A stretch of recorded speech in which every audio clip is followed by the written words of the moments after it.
네, 안녕하십니까? 네, 서계 박세당 선생에 대해서 강의할 신한대학교 행정학과 김남년 교수입니다. 제가 오늘 서계 박세당 선생에 대해서 쭉 강의할 내용들은요. 먼저 서계 박세당 선생에 대해서 같이 알아보고요. 그 다음에 서계 박세당 선생의 종가에 대한 유적, 그리고 거기 관련된 유적들에 대해서 한번 쭉 설명을 해드리도록 하겠습니다. 그리고 서계 박세당 선생에 관련된 유적, 문화에 대한 가치, 그리고 관광 자원으로서의 활용할 그런 관광 자원으로서의 가치에 대해서 또 같이 강의해 드리도록 하겠습니다. 자, 그러면 먼저 서계 박세당 선생에 대해서 한번 쭉 알아보는 시간을 갖도록 하겠습니다. 서계 박세당 선생은 본가는 반남이고요. 자는 계능, 호는 여러 가지가 있는데 서계 초수, 잠수 등에 대해서 호를 갖고 계신데 가장 일반적으로 우리가 서계라는 호를 많이 쓰고 있어 가지고요. 서계 박세당 선생이라고 보통 우리가 칭하고 있습니다. 이 서계 박세당 선생은 조선 후기에 중농주의의 실학자입니다. 그래서 보통 우리가 서계라고 부르고 있고요. 서계 박세당 선생은 박동선의 손자이고 이조 참판 박정의 넷째 아들입니다. 박세당 선생은 박정의 넷째 아들이었지만 형들의 후사가 없었기 때문에 가문의 실제적인 계승자가 되었습니다. 서계 박세당 선생의 생애에 대해서 좀 더 살펴보면은요. 1629년 인조 7년에 출생하셔가지고 1703년 숙정 29년에 돌아가시고요. 주요 업적으로는 문과의 장원급제 하시고 그리고 조선 후기의 대표적인 실학자입니다. 실학자 중에서도 중농주의, 농업에 관련된 실학자시고요. 그리고 주자학에 대해서 재해석하신 그런 업적을 남기셨습니다. 주요 관직 경력을 살펴보면은요, 굉장히 많으신데 크게 벼슬을 관직을 부임한 그런 경력이 있으시고 또 국가에서 벼슬을 내렸지만 그 벼슬을 이행하지 않은 그런 두 가지 경력을 갖고 계십니다. 부임한 관직 경력으로는 성균관 전적, 예조 자량, 병조 자량 쭉 해가지고 한경북도 병마 평사까지 부임하시고요. 또 부임하지 않으신 그런 미공행 관직 경력으로는 뭐 홍문관 부제학, 이조 참의, 호조 참판, 그 다음에 뭐 대사원, 예조파서, 이조판서, 참판중부 부사까지 이런 관직들은 미공행하신 그런 관직이 되겠습니다. 가족으로는 조부로는 박동선, 또 부로는 박정, 그리고 아들로는 박태유, 박태보, 박태한 등의 자녀를 갖고 계셨습니다. 그리고 대표적인 저서로는 사변록, 서계집, 색경, 도덕경 주회 등 이런 대표적인 저서를 남기셨습니다. 관직을 좀 더 자세하게 살펴보면은 1660년 선종 1년에 중광문관의 장원에 급제하시고요. 그리고 그 이후에 여러 가지 관직을 쭉 역임하십니다. 특히 1668년 서장관으로서 청나라를 다녀왔지만 그 당쟁에 혐오를 느낀 나머지 관료 생활을 포기하시고요. 지금의 양주 석촌동. 그 당시에는 이 의정부가 양주에 속했기 때문에 양주 석촌동으로 물러났습니다. 그리고 이 당쟁의 소용돌이 속에서 1686년 맏아들 태유, 그리고 1689년 둘째 아들 태보를 잃게 됨으로 인해서 완전히 석촌동에서 농사를 지으면서 학문 연구와 제자 양성에만 힘을 쓰셨습니다. 그리고 서계 박세단 선생이 돌아가실 때까지 국가에서 여러 가지 벼슬을 관직을 내렸지만 모두 부임하지 않으셨습니다. 그리고 1702년 이경석의 신도비 명에 송시열을 낮게 평가했다. 그래서 노른에 의해서 사문난적으로 몰리셨습니다. 자, 서계 박세단 선생을 문화관광부에서 이달의 인물로 2003년 8월에 이달의 인물로 지정하셨습니다. 그때 문화관광부에서 이달의 인물로 지정할 때 이 서계 박세단 선생에 대해서 평을 하셨는데 조선조 실학파 학자다 이렇게 평을 했고요. 그리고 농촌 생활의 토대를 둔 박물학, 그러니까 여러 가지 학풍을 이루셨고요. 그리고 색경이라는 농사 서적을 저술하였다고 하셨습니다. 그리고 유교 경전 중에서 대학, 중령, 논어, 맹자, 서경에 대한 주해석을 집필한 사변록을 저술했는데 주사 사상과 대립해 가지고 사문난적으로 몰리셔서 유배 도중에 사망했습니다. 그리고 저서로는 사변록, 색경, 서계집의 대표적인 저서가 있습니다. 서계 박세단 사상을 조금 살펴보면은요, 서계 박세단 선생이 사셨을 때 대표적인 게 임진왜란과 병자호란을 겪었습니다. 그래서 상당히 민심이 흉흉했던 그런 시대였습니다. 이때 성리학을 대성시킨 주자를 성인으로 추앙하고 이 주자의 학설만을 절대적으로 진리로 내세우던 그런 시대였습니다. 이때 이 박세단 선생은 이 다른 사상을 특히 유교 경전을 재해석한 이 다른 사상을 제시함으로 인해서 사문난적, 즉 유교 교리를 어지럽히거나 어긋난 행동을 하는 사람을 가리키는 말, 즉 사문난적으로 몰리셨습니다. 이게 서계 박세단 선생이 이때 갖고 있었던 사상이 뭐였냐면, 이때 그 병자호란이 끝난 다음에 상당히 국력이 악화되고 민생이 도탄에 빠졌습니다. 이때 이 국내적인 실현을 극복하기 위한 자주적인 의식이 제기됐는데, 이 사상적 자주 의식을 뒷받침하기 위한 학문 연구가 있었습니다. 한나라 때 유학을 비로소 통치 이념을 수정하고자 했던 이 윤유, 남인계통의 학파와 그 다음에 명나라 때 왕양명 유학을 도입해서 이 자주적 의식을 깨우치고자 했던 양명학파, 그리고 새로운 시각을 모색했던 이 박세단 계열의 학파가 있었습니다. 특히 박세단 선생은 정치와 사회에 대한 개혁적인 사고를 제시하셨습니다. 그리고 호포론이라든지 그리고 색경 등을 통해서 소농민층을 위한 농서를 만드셨고요. 그리고 정치개혁론, 그래서 군주권 강화를 주장했던 그런 사상을 가지셨습니다. 이 당시에 굉장히 비견됐던, 굉장히 흡사하게 사상을 갖고 있던 실학파 학자가 바로 성호 이익 선생입니다.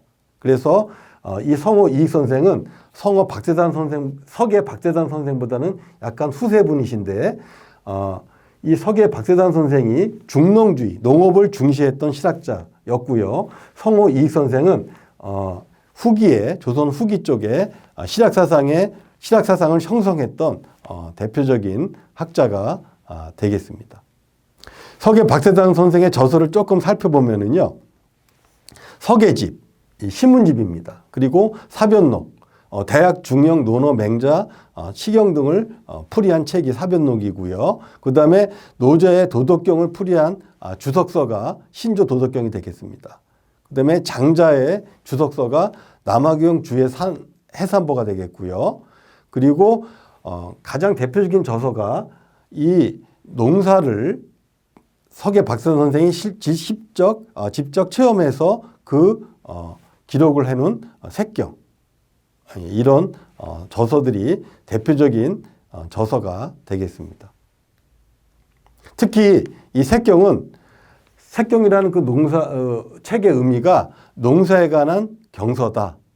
예, 이런 의미를 갖고 있습니다. 그래서 색경은 두 권으로 되어 있는데 상권에서는 뭐 종자를 땅에 뿌리는 법, 뭐 그다음에 종자 재배법, 뭐 화초, 약초를 재배하는 방법 이런 것들을 굉장히 세세하게 기록하고 있고요. 학원에서는 뽕나무 재배, 그다음에 누에 기르는 법, 가축 사육법, 그리고 농가에서 필요로 하는 어떤 지식과 상식들을 조목조목 정리해 놓은 그런 책이 되겠습니다. 그래서 이 색경은 조선시대 농업 실태를 파악하는 데 중요한 자료가 되겠습니다. 자, 서계 박세당 선생의 그 종가를 한번 살펴보도록 하겠습니다. 경기도에서 가장 대표적인 종가가 19개가 있습니다. 그 중에 이 서계 박세당 종가가 포함이 되어 있고요. 경기도에서 11개 대표적인 종가 목록을 갖고 있는데 그 중에 제1호 경기도 11개 종가 중에서 제1호 종가가 바로 서계 박세당 종가가 되겠습니다. 이 종가 중에서 보신 것처럼 종택도 갖고 있고 관련된 유산도 있고 그리고 아까 말씀드린 11대 종가로 지정되어 있고 그리고 불촌이에 제사를 지내는 종가 구분해 본다 그러면 서계 박세당 종가는 종택도 보유하고 있고 관련된 유산도 갖고 있고 경기도에서 지정한 11대 종가로 지정되어 있고 불촌위에 제사를 지내는 불촌위로 지정받아서 제사도 지내고 있는 그런 종가가 되겠습니다. 자, 우리가 불촌위 그러면 상당히 그 낯설은 단어인데요. 불촌위 그러면은 원래 제사는 고조까지 해서 4대까지 이렇게 제사를 지내게 되어 있는데 불촌위로 봉해지면은 영구히 제사를 지낼 수 있는 그런 영광이라 할까요? 가문으로 보면 굉장히 영광이죠. 그래서 불촌위 그러면 종류가 세 가지가 있는데 나라에서 인정한 국불촌위 그리고 유림에서 지정한 향불촌위 또는 유림불촌위 그리고 그 가문에서 지정한 사불촌위 이렇게 해서 불촌위 종류가 세 가지가 있는데 서계 박세당 종가는 국가에서 인정한 국불촌위가 되겠습니다. 그래서 가문에서 국불촌위 제사를 지낸다는 것은 가문의 영광이 되겠습니다. 그리고 가문의 권위를 드러내는 것이고 상당히 그 가문에서 귀중하게 여기는 그런 제사가 되겠습니다. 이 서계 박세당 종가는 국불촌위로 지정된 그런 가문이 되겠습니다. 그리고 서계 박세당 종가는 보신 것처럼 전통적인 종택을 즉 고택을 유지하고 있고요. 그리고 실제로 그 후손들이 실거주하고 있고 종손도 거주하고 있는 그런 고택이 종가가 되겠습니다. 자, 그러면 이 서계 박세당 종가를 조금 더 분석해 보도록 하겠습니다. 먼저 서계 박세당 종가는 이 사랑채가 경기도 문화재 자료로 지정되어 있고요. 서계 박세당 선생의 묘역이 또 경기도 문화재 자료로 또 지정되어 있습니다. 그리고 노광서원이 또 경기도 기념물로 지정이 되어 있습니다.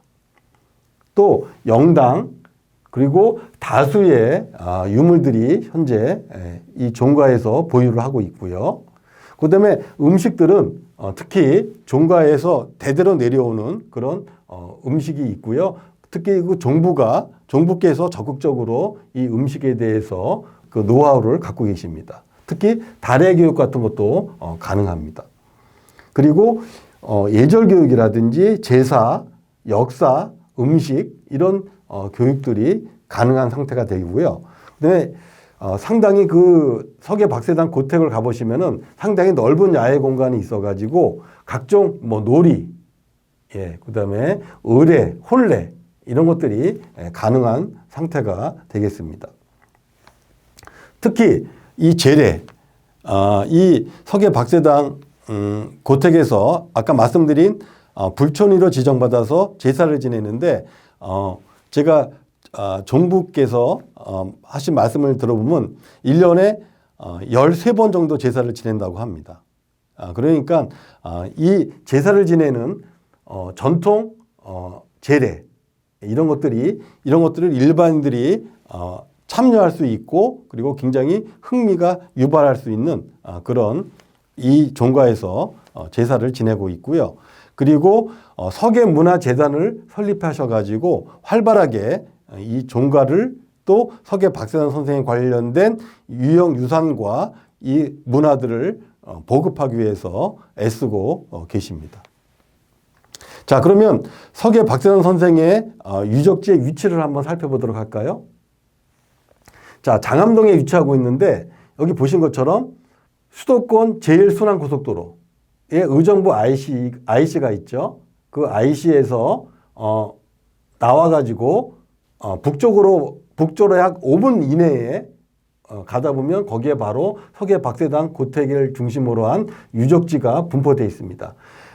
대중교통으로는 전철 7호선 장암역 바로 맞은편에 서계 박세당 유적이 위치하고 있습니다. 그러니까 전철 또는 자동차로 상당히 가까이 근접해서 접근할 수 있는 굉장히 교통편이 편리한 그런 유적지가 되겠습니다.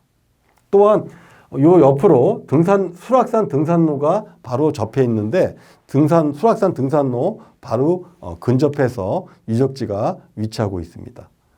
구글 지도로 보면은 여기가 전철 7호선 장암역이고요. 장암역 맞은편에 바로 서계 박세당 관련 유적들이 위치하고 있습니다. 그래서 여기 보시면 고택이 보이고요. 그리고 여기 묘소가 보입니다. 관련된 묘소가 보이고 그리고 노광서원 그리고 성림사까지 쭉 이어지는 이런 수락산 등산로에 바로 관련된 유적들이 위치하고 있다는 것을 알 수 있습니다. 지도를 보면은요, 여기가 의정부 IC고요. 그다음에 여기가 장암역이 되겠습니다. 장암역 바로 이 동부 간선도로인데요. 동부 간선도로 장암역 바로 맞은편에 서계 박세당 관련된 유적들 그리고 노광서원 그리고 성림사까지 쭉 위치하고 있다는 것을 알 수 있습니다. 이 관련된 유적들이 근접해서 가까이 위치하고 있다는 것도 굉장히 장점이 되겠습니다. 혹시 의정부 시민들이 도로명 주소를 잘 기억 못할 수도 있는데 서계로라고 있습니다. 서계 박세당 선생을 기리기 위한 서계로가 장암 전철기지 7호선 전철기지를 쭉 둘러싸고 있는 도로가 바로 서계로가 되겠습니다. 7호선 장암역 바로 맞은편에 동부간선도로가 있고요. 거기에 서계 박세당 선생을 알리는 유적지 간판이 있습니다. 그리고 노광서원, 그리고 성림사, 그리고 서계 박세당 사랑채가 경기도 문화재라는 것을 표시하고 있고요. 서계 박세당 묘역도 경기도 문화재라는 것을 표시하고 있는 이 서계 박세당 관련 유적지 알림판이 전철역 장암역 7호선 동부간선도로 건너서 바로 안내판이 있습니다. 또 수락산을 등산하는 그 안내도를 보면은 이 안내도에 서계 박세당 사랑채, 노광서원, 성림사 이래가지고 바로 수락산 등산로에 서계 박세당 관련 유적지들이 분포하고 있다는 것을 알 수가 있습니다. 자, 의정부시의 문화재를 보면은요, 경기도 지정 문화재가 있고 의정부시가 지정한 향토 문화재가 있습니다. 그래서 합해서 도합 40개의 의정부시 문화재가 있는데요. 그 40개의 의정부시 문화재 중에서 경기도 유형문화재, 하석 박정의 영정이 경기도 유형문화재로 들어가 있고요. 노광서원이 경기도 기념물, 그리고 서계 박세당 사랑채하고 서계 박세당 묘역이 또 경기도 문화재 자료로 지정되어 있습니다. 그래서 의정부의 40개의 문화재 중에서 4개가 서계 박세당 선생과 관련되는 문화재가 되겠습니다. 자, 그러면 서계 박세당 선생의 관련된 유적들을 한번 분포들을 한번 자세히 살펴보도록 하겠습니다. 제가 몇 가지 그 유형으로 나눴는데요. 먼저 서계 박세당 선생의 고택이 있는 그 유적, 고택 지역을 보면은 서계 박세당 선생의 사랑채, 고택이 있고요. 그 다음에 고택 앞에 은행나무가 있고 그 고택, 사랑채 고택 뒤에 영당이 있습니다. 그 영당 안에 서계 박세당 선생의 초상화하고 박정 선생의 초상화가 있고요. 그 다음에 서당터 지역, 서당이 있던 그 서당터 지역이라고 제가 분류를 해봤는데 서당터 지역에는 그 암각, 바위에 쓴 글씨에 취승대라는 그 암각 글씨가 있고 괴산정이 있고 서당터가 있습니다. 그리고 이 묘역 쪽에는 서계 박세당 선생의 묘소가 있고 그 다음에 박태보, 박태유 두 아들의 묘소가 있고요. 조금 위로 올라가면 청풍정이라고 있는 정자가 있던 그 주춧돌이 있는데 이 청풍정지 그리고 그 옆에 바위에 쓴 글씨로 수락동천이라고 하는 암각이 있고요. 그 다음에 바로 조금 더 올라가면 노광서원이 있고 다시 조금 더 올라가면 성림사 전통 사찰이 있습니다. 그래서 서계 박세당 선생과 관련된 유적지를 보면은 고택 지역, 서당터 지역, 묘역, 그 다음에 청풍정 지역, 노광서원, 성림사 이렇게 서계 박세당 선생에 관련된 유적이 분포되어 있습니다. 이건 서계 박세당 선생의 사랑채, 고택입니다. 경기도 문화재 자료 제93으로 지정되어 있습니다. 이 고택은 한옥 체험, 고택 체험을 할 수 있도록 현재 체험을 할 수 있도록 되어 있고요. 이 앞에 넓은 잔디밭이 있어서 여러 가지 공연을 할 수 있는 그런 공연장으로 활용이 되기도 합니다. 그리고 제가 이 서계 박세당 사랑채 고택에서 저 도봉산을 바라보면은 이런 풍경이 나옵니다. 그래서 이게 서양인데 보통 우리가 남향으로 한옥을 짓는데 유독 여기는 서양인 이유가 아마 그 서계 박세당 선생이 이 사랑채에 앉아서 서쪽을 바라봤을 때 이 도봉산이 바라보이기 때문에 아마 서양으로 한 것 같습니다. 이 사랑채 고택 앞에 은행나무가 있습니다. 은행나무는 의정부시 보호수로 지정되어 있고요. 약 420년 정도 된 걸로 추정되고 있습니다. 가을에 노랗게 은행나무 잎이 들면은 고택과 어울려 가지고 아주 멋진 풍경을 연출합니다. 이 서계 박세당 고택 바로 뒤에 영당이 있습니다. 즉 영정을 모시고 있는 사당이 영당이 되겠죠. 그래서 영당 안에 들어가면은 2개의 영정이 모셔져 있는데 왼쪽에 하석 박정 그리고 오른쪽에 서계 박세당 영정 2개가 모셔져 있고요. 이 영당 안에서 이 두 영정을 모시고 제사를 지내고 있습니다. 자, 이 중에서 2개의 영정 중에서 왼쪽에 있는 하석 박정 요 영정이 경기도 유형문화재 제177호로 지정되어 있습니다. 그래서 영정이 2개가 있는데 하나는 청색 영정이 하나 있고 녹색 영정이 있는데 청색 영정은 1625년, 녹색 영정은 조선 18세기 조선 후기의 초상화 양식을 갖고 있습니다. 이 청색으로 되어 있는 이 영정은 한국과학중앙연구원에 보관이 되어 있습니다. 자, 서계 박세당 선생이 여러 가지 벼슬을 뿌리치고 이 수락동에 와서 은거를 했는데요. 거기에 대해서 잠시 한번 살펴보도록 하겠습니다. 서계 박세당 선생이 양주, 그 당시에 의정부는 양주였기 때문에 양주 수락산에 들어온 게 40세. 그리고 설화 선생이 수락 은거, 수락산에 들어와서 은거를 했고요. 그 다음에 의령 남씨가 돌아가신 다음에 장자곡, 여기 장자곡이 바로 장자동. 그래서 이 서계 박세단 선생의 관우인자. 예. 그래서 이 장자곡이라는 이름이, 장자동이라는 이름도 서계 박세단 선생한테 유래된 그런 지명이 되겠습니다. 그래서 서계 선생이 부인 의령 남씨를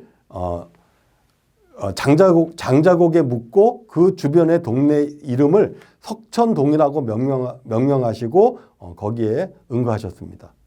그 이후에 계속해서 벼슬을 내렸으나 계속 거부하시고요. 수락산 서천동으로 이주하셔가지고 석천 생활을 시작했습니다. 그리고 이 서계 박세단 선생이 석천동에, 즉 지금의 고택이 있는 부분에 사시면서 여러 가지 개울, 골짜기, 바위, 돌 각자 이름을 붙여가지고 이쪽을 마치 그 경영했다랄까 이렇게 사셨고요. 이 석천동에다가 각종 아까 말씀드린 것처럼 바위나 돌에 이름을 지셔가지고 박세단 선생의 이상세계를 지향하는 사셨을 거라고 추측하고 있습니다. 그리고 이 석천동으로 오셔서 은거한 이후에 많은 명사들이 다녀가면서 그 명사들이 족적을 남깁니다. 또 이 서계 박세단 선생하고 수락산을 이야기할 때 빼놓을 수 없는 인물이 하나 있는데 바로 김시습 선생입니다. 김시습은 그 호를 동봉, 즉 동쪽에 있는 봉우리 이렇게 호를 지셨는데 서계 박세단 선생이 이 김시습 선생을 흠모해 가지고 본인의 호를, 김시습 호가 동쪽에 있는 봉우리, 동봉이니까 서계 박세단 선생은 호를 서쪽에 있는 개울, 그래서 서계라고 진 걸로 봐가지고는 서계 박세단 선생이 김시습을 굉장히 연모했음을 알 수가 있습니다. 서계 박세단 선생이 이 석천동에 와서, 즉 수락산, 지금의 고택, 이 수락산 이 계곡에 은거하신 이후로 많은 인사들이 계속해서 이 서계 박세단 선생하고 관계를 가졌고요. 특히 박세단 선생의 처남, 약천 남구만 선생이 자주 방문해 가지고 이분이 각종 토론과 시문을 창수하셨는데, 이때 이 남구만 선생이 쓴 수락동천이라는 글씨가 지금도 남아있어 가지고 약천 남구만 선생이 상당히 이 서계 박세단 선생과 왕래가 잦았다는 것을 암시하는 그런 수락동천이라는 글씨가 지금도 남아 있습니다. 자, 제가 사진을 찍었는데 이 약간의 그 폭포수 비슷하게 흘러내리고 있죠. 그리고 여기 큰 바위가 있는데 큰 바위에 저쪽 오른쪽에 이 수락동천이라는 글씨가 있는데, 이 엎을 게 그 등산로니까 지나가다가 보면은 주의 깊게 보지 않으면은 이 글씨가 잘 안 보입니다. 그래서 제 개인적인 바람은 이 등산로에다가 이 수락동천이라고 하는 글씨가 있다는 것을 한번 안내판을 만들고 또 이 수락동천이라는 글씨가 어떤 의미를 지니는지 안내판을 하나 요 근처에다가 만들었으면 하는 그런 마음입니다. 수락동천을 멀리서 보면 이렇게 보이는데 가까이서 보면 조금 글씨 윤곽이 좀 보이죠? 보면은 수락동천, 그래서 물이 떨어지는 그런 산천으로 둘러싸여 있는 정치 좋은 곳이라고 하는 그런 의미를 담고 있는 글씨가 되겠습니다. 그리고 이 서계 선생과 관련되는 그런 글씨들이 바위에 많이 새겨져 있는데, 이거는 서계 유거. 그래서 여기 보시면 이것도 자세히 안 보면은 그냥 지나가기가 십상입니다. 그래서 수락산 등산로를 따라서 바위에 글씨들이 새겨져 있는데 이 바위 글씨에 대한 안내판을 했으면 하는 발음입니다. 여기도 서계유거, 이 글씨를 이렇게 돌려서 보면은 서계유거, 그래서 서계가 한각에 산다, 이 근처에서 이런 글씨 내용이 되겠습니다. 또 취승대라고 되어 있는데 이것도 잘 일반인들이 그냥 지나치기가 십상입니다. 자세히 봐야지 알 수 있는데 제가 그 글씨를 조금 도드라지게 보여주기 위해서 물을 뿌린 다음에 사진을 찍었습니다. 그래서 취승대, 천하의 뛰어난 경치를 모아놓은 아름다운 장소다, 이런 뜻을 갖고 있는 글씨가 되겠습니다.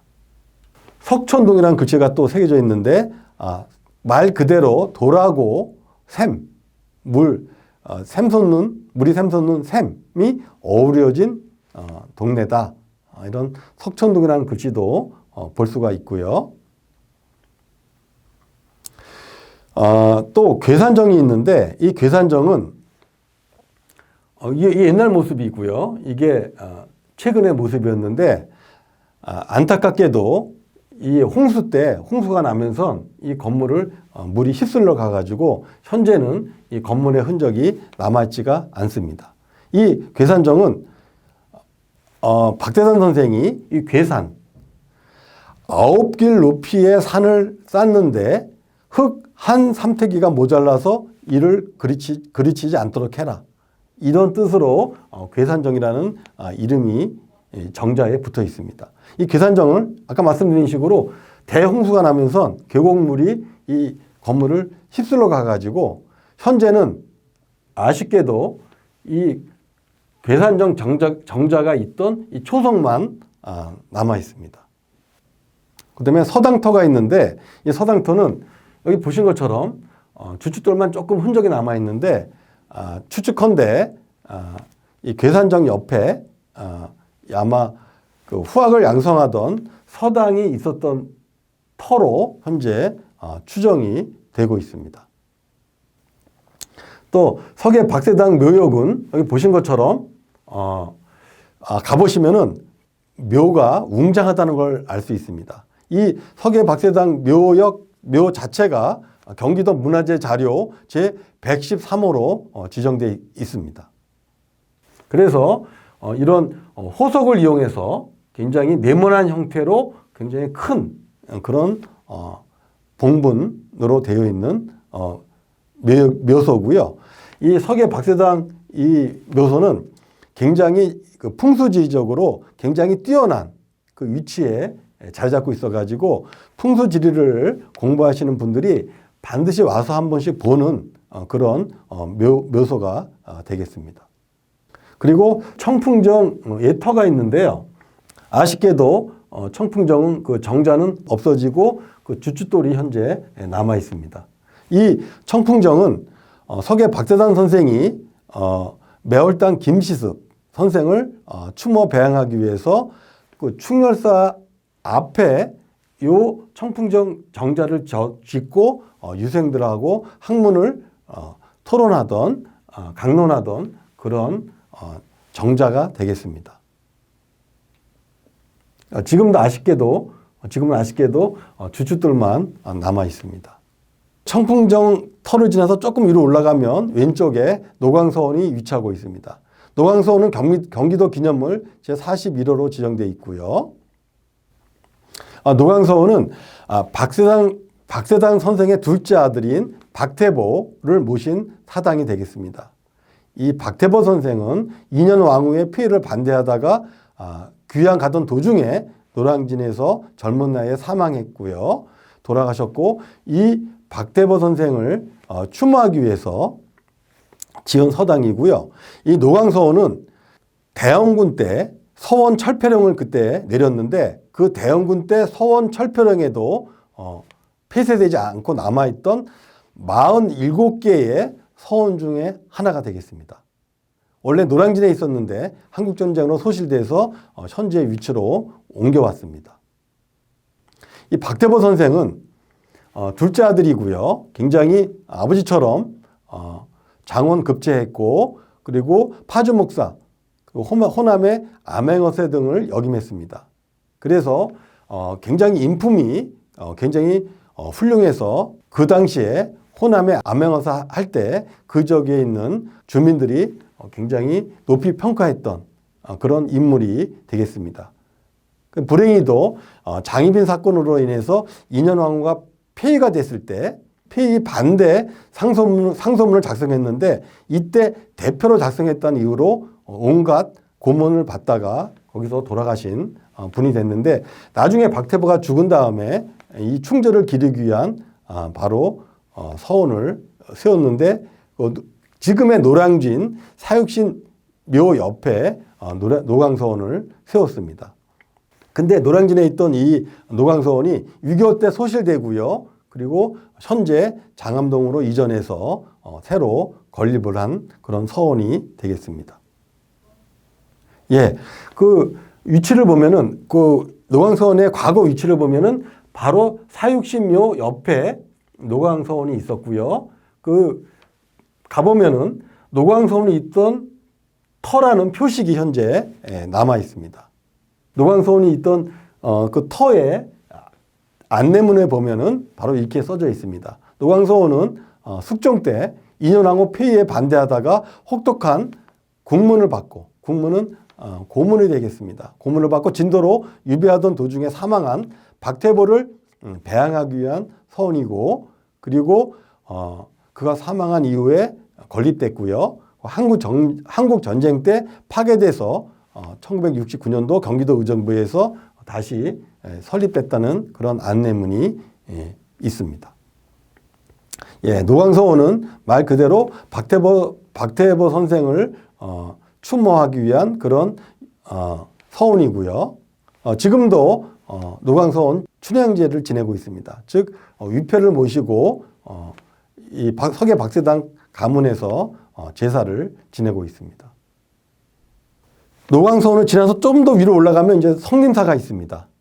그래서 이 성림사는 대한불교조계종 제25교구의 본사인 봉선사의 말사가 되겠습니다. 그리고 박태보가 김시습을 명복을 빌기 위해서 창건했다고 이렇게 전해지고 있습니다. 자, 서계 박세당 고택 지역에 고택하고 은행나무하고 영당 그리고 서당터 지역에 암과 글씨하고 괴산정하고 서당터 그리고 묘역 서계 박세당 묘역하고 박태보 박태유 묘 그리고 위로 올라가면 청풍정 터하고 그 암과 글씨 그리고 노광서원 성림사로 이어지는 이 지역이 서계 박세당 선생과 관련되는 유적들이 되겠습니다. 네, 지금부터는 서계 박세당 선생과 관련되는 다른 문화재들에 대해서 특히 한번 알아보도록 하겠습니다. 서계 박세당 선생과 관련되는 보물이 하나 있는데 서계 유목. 그래서 서계 선생이 친지라든지 친척이라든지 이런 과 주고받던 이런 편지라든지 시 같은 거를 모아놓은 서계 유목이라는 이 책이 보물 제 1674호로 지정되어 있고요. 현재 성남시에 있는 성남시 분당구에 있는 한국과학중앙연구원에 보관이 되어 있습니다. 서계 유목이 바로 보물로 지정되어 있습니다. 그리고 서계 박세당 선생과 관련되는 무형문화재가 있는데 특히 관련된 재래와 음식이 바로 무형문화재가 되겠습니다. 물론 무형문화재로 매토로 지정은 안 되어 있습니다만 약 300여 년에 걸쳐서 내려오는 이 종갓집 재래와 음식은 바로 중요한 무형문화재가 되겠습니다.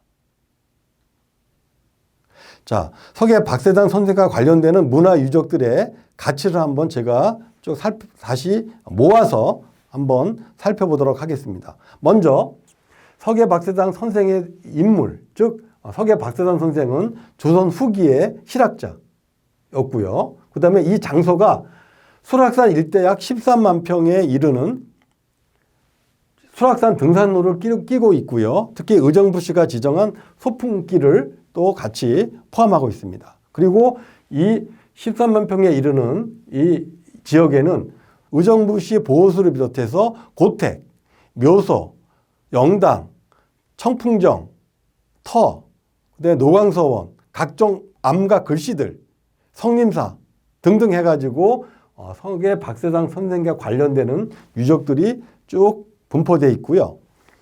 관련되는 컨텐츠를 본다 그러면 아까 말씀드린 국가에서 보물로 지정한 서계 유목이 있고요. 그 다음에 색경, 서계 박세당 선생이 농업에 관한 농업을 직접 농사를 지면서 본인의 체험에 의해서 저술한 이 친환경 농업 컨텐츠 색경이 있습니다.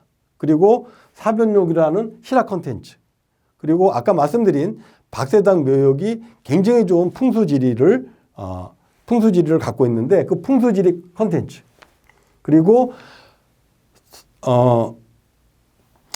흥선 대원군의 서원 철폐령에도 살아남은 47개 중에 서원 중에 하나, 노광서원. 예, 이런 것들을 컨텐츠가 포함하고 있고요. 그 다음에 경기도에서 지정한 전통 종가 제1호, 그리고 약 380년간 계속 이어내려오는 종갓집 음식이라든지 재래라든지 재래, 즉 제세 지내는 거죠. 예절 같은 것들. 이런 것들을 눈에 보이지 않는 무형문화재. 예, 이런 것들이 바로 서계 박세당 선생과 관련되는 문화유적에 대한 가치가 되겠습니다. 이런 인물, 장소, 컨텐츠, 종가, 이런 문화유적 컨텐츠를 쭉 합해서 스토리를 만들어 본다 그러면 바로 경기 북부 유일의 복합 역사 문화유적 공간이라는 결론이 내려집니다. 자, 그러면 이 훌륭한 이런 문화유적들을 관광자원으로 관광자원 관점에서 한번 살펴보도록 하겠습니다. 자, 관광자원으로 화할 수 있는 이런 것들을 살펴보면은 먼저 서계 역사 둘레길, 그 다음에 체험 프로그램, 도시 농업 축제, 서계 문화재, 이런 것들로 관광자원화 시킬 수 있는데 한번 살펴보도록 하겠습니다. 먼저 서계 역사 둘레길. 아까 말씀드린 것처럼 서계 박세당 선생과 관련되는 유적들이 쭉 분포되어 있기 때문에 이것들을 따라가면서 뭔가 서계 역사 둘레길을 만들 수 있지 않을까. 그리고 이거를 관광자원화 할 수 있지 않을까라는 생각을 해봤고요. 그 다음에 각종 체험 프로그램. 뭐 제사라든지 음식이라든지 예절이라든지 다도라든지 역사 강좌 이런 각종 체험 프로그램들을 할 수가 있겠습니다.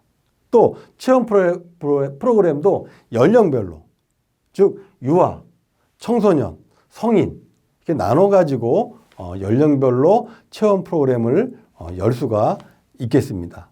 또한 고택 숙박 체험이라든지 달의 교육이라든지 전통 재래 문화 체험이라든지 한문 교실이라든지 이런 것들은 연령을 초월해서 체험을 할 수 있겠습니다. 지금도 이 서계 박세당 종가에서는 제사를 지내고 있는데 이 제사를 보기 위해서 중국에서까지 와서 이거를 녹화하고 보고 간다고 합니다.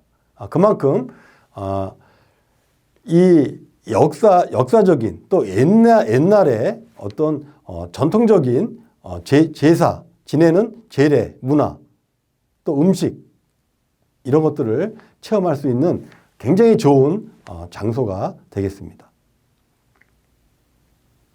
그래서 이 서계 박세당 종가에서 몇 년 전에 전통문화 체험이라고 하는 이런 프로그램을 직접 만드셔서 이 체험 프로그램을 운영을 해본 그런 팜플렛이 되겠습니다. 보시면은 뭐 장담그기, 장대리기, 뭐 화전놀이, 전통 혼례, 달의 교육, 전통 예절교육, 종가 음악회 뭐 이런 것들을 가지고 문화 프로그램을 운영한 이런 과거의 팜플렛이 되겠습니다. 이런 걸 봐가지고는 우리가 이 서계 박세당 관련 유적지를 활용해서 뭔가 전통 문화 체험 프로그램을 충분히 할 수 있다고 이렇게 생각이 듭니다. 또 이 색경이라고 하는 직접 농사를 져서 기록한 이런 색경이라고 하는 훌륭한 농업 콘텐츠를 갖고 있으니까 이걸 기반으로 해서 의정부시가 도시농업에 관한 그런 행사를 해도 굉장히 좋다고 생각합니다. 그래서 2017년도에 의정부시가 이 색경을 기반으로 해서 도시농업 박람회를 개최를 한번 했었습니다. 또 더 나아가서 서계 문화제를 개최해도 될 것 같습니다. 그래서 지금까지 뭐 전통 문화 체험 프로그램을 포함해서 여러 가지 관련되는 프로그램을 만들어서 서계 문화제를 해도 제가 보기에는 굉장히 훌륭한 페스티벌이 되지 않을까라고 생각을 합니다. 아까 말씀드린 것처럼 서계 박세당 선생의 약간 뒤에 나온 실학자, 성호 이익 선생이 바로 안산시에서 성호 이익 선생을 추모하는 문화제를 열고 있는데 그게 바로 성호 문화제가 되겠습니다. 안산시는 성호 기념관도 운영하고 있고요. 그 다음에 이 성호 문화제도 매년 열고 있습니다. 각종 행사를 안산시에서 성호 문화제 행사 기간 안에 각종 문화 체험을 하고 있다는 것을 알 수가 있습니다. 의정부시도 서계 문화제를 할 수 있는 그런 충분한 관련된 유적 또 무형 문화재를 갖고 있기 때문에 의정부시라든지 의정부 문화원, 의정부 예청 그리고 서계문화재단, 경기문화재단 등 신문 합해서 서계문화제를 추진할 수 있다고 생각이 듭니다. 또 서계문화재단을 또 운영하고 계시는데 이 서계문화재단이 신한대학과 같이 해가지고 2019년도에 서계 박대당 선생과 서천 정사의 같이 재조명이라고 하는 학술대회도 같이 열었습니다. 이 서계 박대당 종가는 서계문화재단을 운영하면서 이런 학술대회를 매년 개최를 하고 있습니다. 최근에는 코로나 때문에 개최를 못하고 있고요. 네, 이상으로 제가 서계 박세당 선생에 관련된 여러 가지 이야기를 제가 한번 말씀을 드렸습니다. 서계 박세당 선생과 관련되는 그 유적, 그 다음에 보이지 않는 어떤 무형 문화 이런 것들을 우리가 잘 키워서 의정부시가 자랑하는 그런 컨텐츠, 페스티벌로 만들어가는 그런 만들어 갔으면 하는 게 제 마지막 바람이 되겠습니다. 네, 이것으로 서계 박세당 선생에 관련되는 강의를 마치도록 하겠습니다. 네, 감사합니다.